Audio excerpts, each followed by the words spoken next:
سلام بینندگان ارجمند برنامه‌های رادیوی آزادی. امروز جمعه 24 ایول است. در 15 دقیقه نزدیک در برنامه خبری و تحلیل اخبار آزادی شما را با چند خبر از تاجیکستان و دیگر نقاط جهان آشنا می‌کنیم. این اکثر خط موضوعها.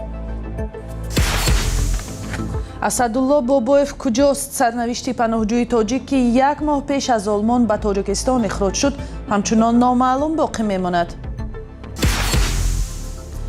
حمله های نوی پهپادی اوکراین به انبارهای شرکت وایلد بریز در روسیه و دفن یک جوان تاجیک که در چنین حمله به ولایت مسکو جان داد.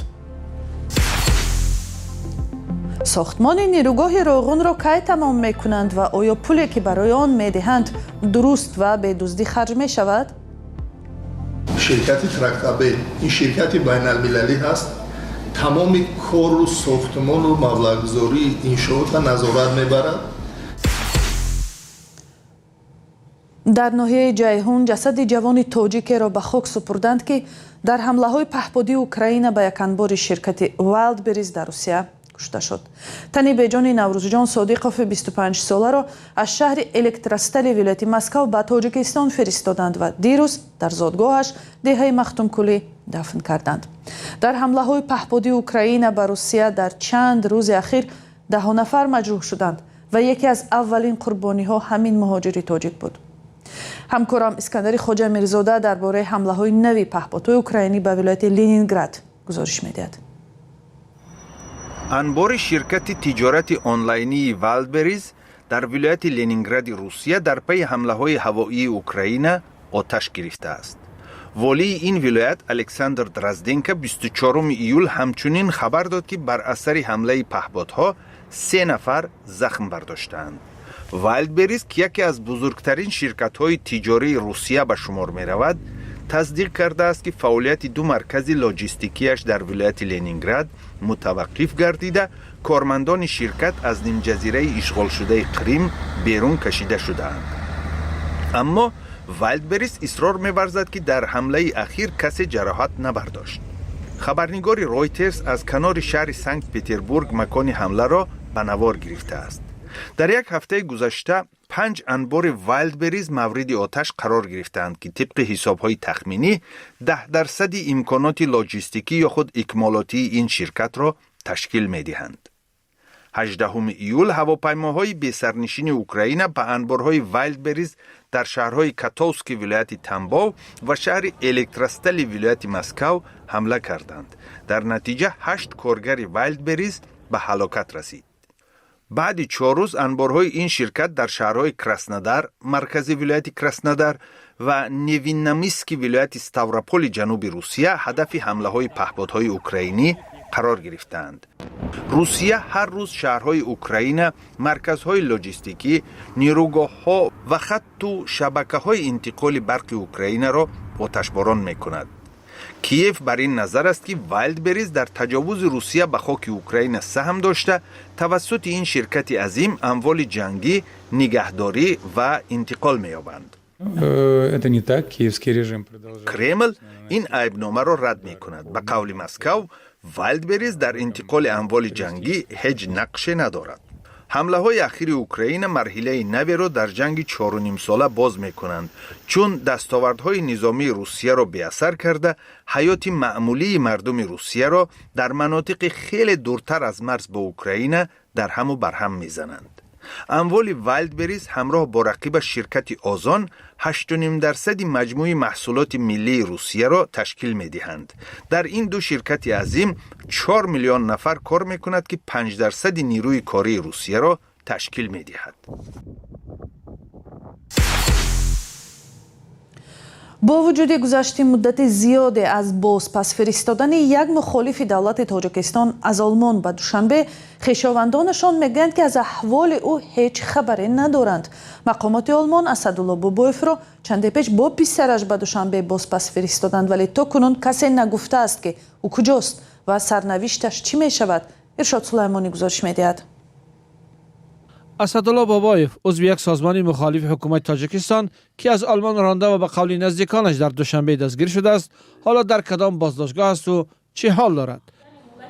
خبرنگاران روز 21 ایول در نشست مطبوعاتی پاسخ این سوال را از رمضان رحیمزاده وزیر کارهای داخلی پرسیدند.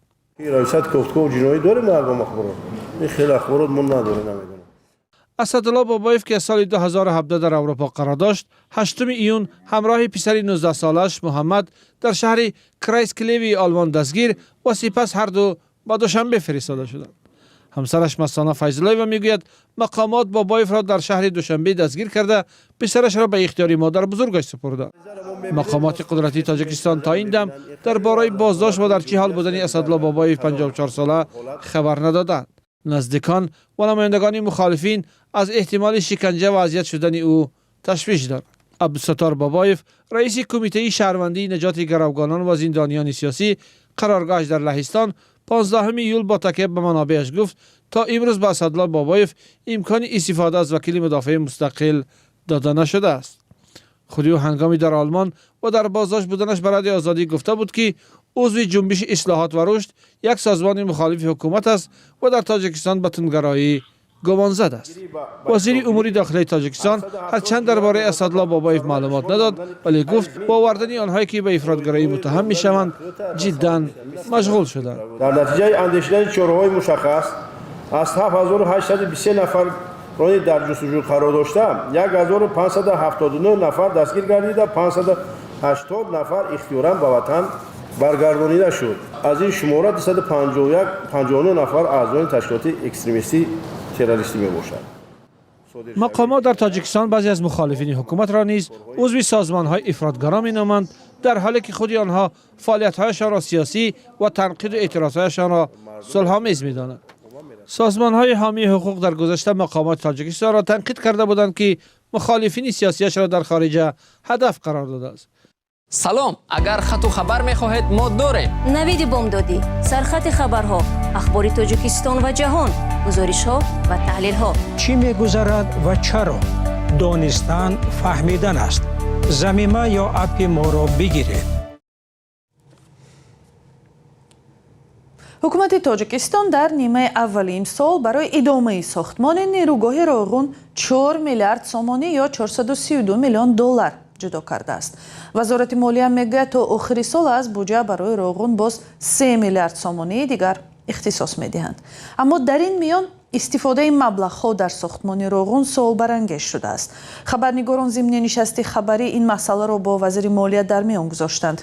ادامه موضوع در گزارش مولا رجب یوسفی و برات یوسفی. در حوزه تطبیق لایحه نیروگاه برقی آبی رو بحث چگونه خرج شدن سرمایه ها در ساختمان نیروگاه راغون در نشست خبری وزارت مالیه. وزیر تلاش کرد ثابت کند که خرج این مبلغ ها زیر نظارت جدی است. هر یک سومونی که در راغون مصرف می شود چند مرحله مفیدتر میگذرد. یکم خودی کارمندان و حجم کاری که انجام شدن به حساب میگیرند. با نماینده فرمایشگر داریم شرکت ترکتابه، این شرکت بین المللی هست، تمام کار و ساختمان و مبلغ‌گذاری انشاءات نظارت میبرد. همچنین گفته شده است که خرج سرمایه های همه ساله در مجلس سهامان نیز بررسی می شود، اما گزارش های آن هیچگاه رسانه نشدند.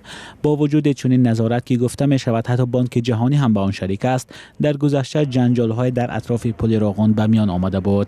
از جمله سال 2017 معلوم شد که مقامات 170 میلیون سومانی پل نیروگاه راغون را به شرکت ساخترسانی امید 88 قرض دادند. بعد بازداشت مالک این شرکت، مقامات گفتند که از حساب فروش اموال او یک بخش مبلغ‌های راغون برگردانده شد. سال 2020 آژانس ضد فساد تاجیکستان گزارش داد که در ساختمان نیروگاه راغون 124.5 میلیون سومانی استفاده غیر مقصدناک مبلغ‌های بودجتی آشکار شده است. مقامات آن وقت رهبری یک از شرکت‌های ساختمانی را بازداشت کردند و گفتند مبلغ ضرر پورا برگردانده شده است. تصدیق درستی این معلومات دسترس نیست. همچنین مخالفان حکومت در اروپا بارها درست استفاده شدن سهمیه مردم را در بنیاد راغون زیر سوال بردند. مسئله دیگر به بالاروی ارزش ساختمان ربط دارد که از 3 میلیارد دلار سال 2008 تدریجاً به 6 میلیارد دلار رسید. معلوم نیست که این عدد آخرین باشد. وزیر مالیه اعلان عددی نهایی را به سالهای بعد واگذار کرد. مسئله ارزش نهایی انشاء همون وقت معین بشود که انشاء به انجام میرسد. شما من اقتصادچی هستم، شما کسبیت شما دیگر است. همین بالاروی ارزش نرخ سودجویی را که با داده میتوانید یگان کس вазъи сиёсиро ки баҳо дода метавонист ки масалан чунин ҳолат мешавад. Ягон нафар ковида ки баҳо дода метавонист. Ягон нафар. Имрӯз чолишҳо хеле зиёданд. Имрӯз хуб ҳолатҳое ҳастанд ки касе пешбинӣ карда наметавонад. شرکت اودیتوری بیک ایرتلی تاجیکستان عضو شبکه بین المللی بیک ایرتلی اینترنشنال وضع مالی روغن در سال 2024 را سنجیده است. تحقیق آن نشان داده است که سرمایه آیین نموی روغن در قیاس به فهرست یگانه دولتی نزدیک 5 میلیارد سومانی کمتر است. شرکت گفته است که مأموریت ساختمان در این مورد دلیل‌های کافی پیشنهاد نکرده است. کمال‌الدین سراج‌الدینov کارشناس ساحه انرژتیک که به بانک جهانی درباره ساختمان نیرگاه روغن مشورت می‌دهد گفت نظارت از بالای مبلغ‌های جدا شده از بودجه تاجیکستان باید سخت‌تر شود. از طرف بانک جهانی مبلغی که تجربات بین‌الخلقی میکند بانک جهانی میکنه اونجا به یگان مشکلی نیست و هم بسیار نظارت سخت می‌گیرد. یکی درباره مبلغ‌هایی که حکومت جمهوری تاجیکستان جدا میکند برای ساختمان سربند فقط. حالا این به شفافیت مستحکم‌تر کردن در قربت قیمت. تا کجا ناشفافی خراجات در ساختمان نیرگاه روغن به عقب افتادن کاری آن تاثیر دارد روشن نیست، ولی این حالت باعث گمان و شبهه شده است. این هم دقیق نیست که ساختمان واقعا تا سال 2035 به انجام میرسد یا باز به درازا میکشد.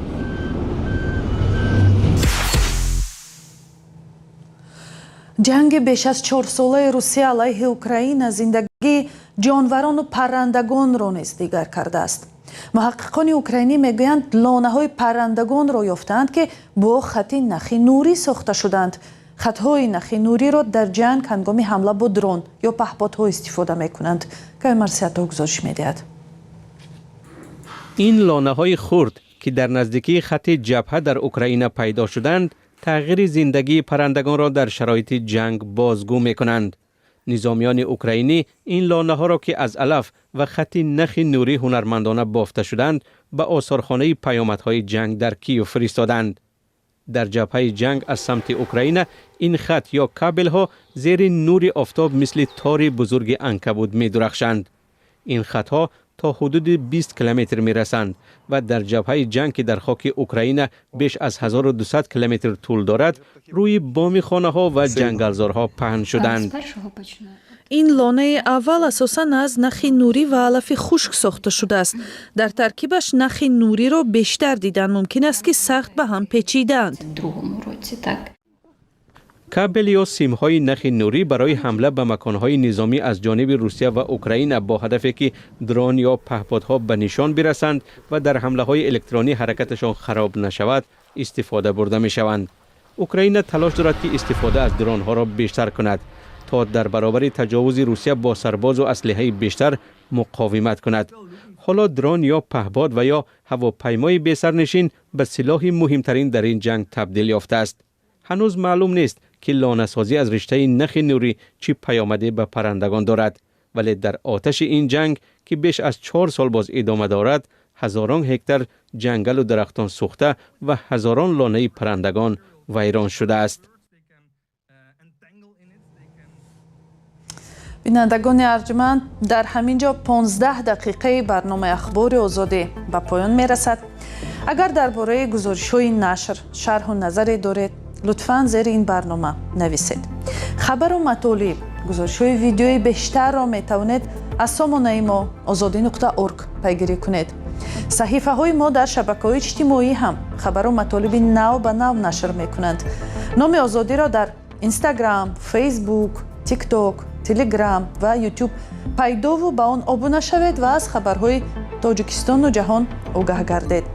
اینچنین شما هم میتوانید در خبردار کردن دیگران درباره حادثه های مهم اطرافتان سهم گذار شوید. فرض کردیم اگر شاهد حادثه شدید با ما متن و عکس و ویدیو فرستید و ما با شما در تماس میشویم.